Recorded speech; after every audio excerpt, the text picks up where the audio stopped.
Dieu nous montre le chemin, c'est le titre de la leçon de cette semaine. Donc si je m'en vais et vous prépare une place, je reviendrai et je vous prendrai avec moi, afin que là où je suis, vous y soyez aussi. Jean 14, 3. Sous la direction de Dieu, Moïse avait conduit les enfants d'Israël en toute sécurité pendant des années. Ils avaient marché depuis l'Égypte jusqu'aux portes de la terre promise.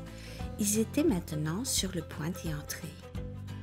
Moïse voulait accompagner le peuple, mais Dieu lui annonça qu'il ne pourra pas y entrer.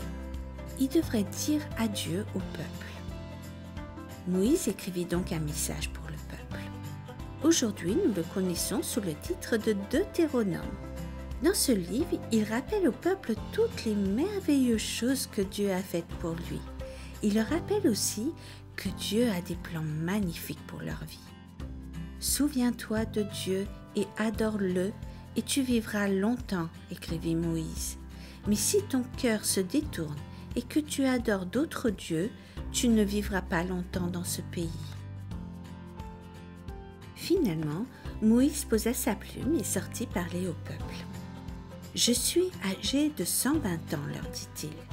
Je ne peux plus être votre chef. Le Seigneur m'a dit que je ne traverserai pas le Jourdain. Je n'entrerai pas en Canaan. » Les gens se regardaient les uns les autres avec inquiétude.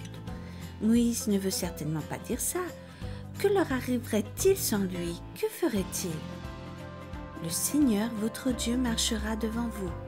Josué sera votre chef, comme l'a dit le Seigneur, poursuivit Moïse.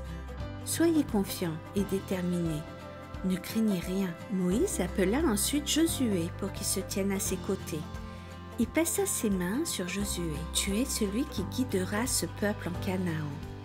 Tu les verras vivre dans le pays que le Seigneur leur a promis, lui dit-il. Le Seigneur lui-même te conduira et sera avec toi. Il ne t'abandonnera pas ni ne t'oubliera. Ne perds donc pas courage et ne crains rien. » Puis Moïse se tourna vers les prêtres. Il leur donna la copie de la loi que Dieu lui avait ordonné d'écrire, les 10 commandements. À la fin de chaque période de 7 ans, vous lirez cette loi lors de la fête des tabernacles. Lisez-la afin que tous puissent s'entendre et se souvenir d'adorer Dieu. Finalement, Moïse donna à Josué une copie du magnifique cantique que Dieu l'avait aidé à écrire. « Enseigne ce cantique au peuple, dit Moïse. Il lui rappellera de servir uniquement Dieu. » Moïse lut toutes les paroles de ce cantique devant le peuple attentif. Puis Moïse prononça ces dernières paroles aux enfants d'Israël. « Assurez-vous d'obéir aux commandements que je vous donne aujourd'hui, plaidait-il. Enseignez-les à vos enfants, afin qu'ils obéissent fidèlement aux enseignements de Dieu. Ce ne sont pas des paroles dans l'air, elles sont votre vie même. » Ce même jour, Dieu dit à Moïse de monter sur le mont Nebo. Là, le Seigneur passa du temps avec Moïse pour l'encourager. Juste avant que Moïse meure, Dieu lui montra la terre promise.